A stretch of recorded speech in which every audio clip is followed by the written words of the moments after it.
அஸ்ஸலாமு அலைக்கும் வரஹ்மத்துல்லாஹி வபரகாத்துஹு. அன்புள்ள சகோதர சகோதரிகளே, இன்று ஒரு அழகிய செய்தி.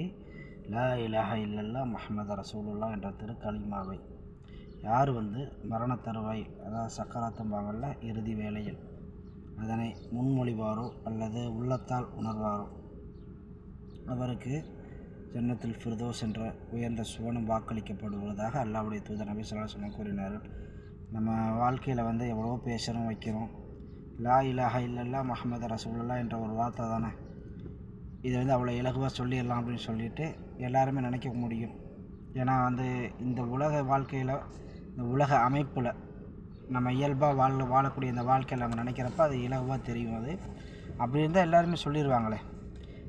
இறை மறுப்பாளனும் சொல்லிடுவான், காஃபிரும் சொல்லிடுவான், யூதனும் சொல்லிடுவான், நசராக்கனும் சொல்லிடுவானுங்க, முஸ்லீமும் சொல்லுவான்.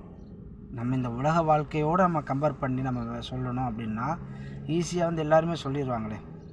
அல்லாஹ் தாலா அதை உள்ளத்தால் உணரக்கூடிய விதமாக இன்னொரு செய்தி ஒன்று வருது. என்னென்னா, நபி ஸல்லல்லாஹு அலைஹி வஸல்லம் சொன்னாங்க, யார் சக்கராத் வேளையில், சக்கராத்துடைய நிலையில் அல்லாவை சந்திக்க விரும்புவாரோ அவரை அல்லாஹ் பொருந்தி கொள்வான். அல்லாவின் சந்திப்பை யார் வெறுப்பாரோ அவரை அல்லாஹ் வெறுத்து விடுவான் அப்படின்னு அல்லாஹ்வுடைய தூதர் சொன்னாங்க. அதுக்கு நபித்தோழர் கேட்குறாங்க, யார் ரசூலுல்லாஹ், இது மாதிரி மரணத்தை யார் விரும்புவா அப்படின்னு சொல்லிட்டு கேட்கும்போது, மரணத்தை விரும்புவது என்பது அது அல்ல.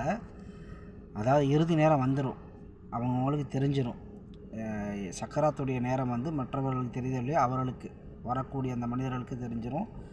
அந்த நேரத்தில் அல்லாஹ்கிட்ட நம்ம மீள போகிறோம், அல்லாவை நம்ம சந்திக்க போகிறோம்னு சொல்லிட்டு, இந்த அல்லாஹ்வுடைய சந்திப்பின் இன்பத்தை யார் உள்ளத்தால் உணர்கிறாங்களோ, யா அல்லாஹ், நான் உன்னிடம் மீளுகிறேன், நீயே என்னை படைத்தவன், நான் உன்னிடமே திரும்ப இருக்கின்றேன், உன்னிடமே நான் மீளுகிறேன் அப்படிங்கிற ஒரு நியத்தோட எண்ணத்தோடு அல்லாஹ்வுடைய சந்திப்பை யார் உள்ளத்தால் விரும்புகிறாங்களோ அல்லாஹு தாலா அவர்களை பொரிந்து கொள்வான்னு சொல்லிட்டு அல்லாஹ்வுடைய தூதர் நபி ஸல்லல்லாஹு அலைஹி வஸல்லம் சொல்கிறாங்க.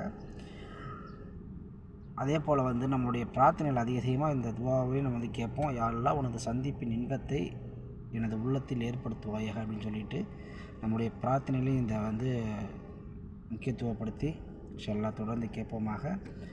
அஸ்ஸலாமு அலைக்கும் வரஹ்மத்துல்லாஹி வபரகாத்துஹு.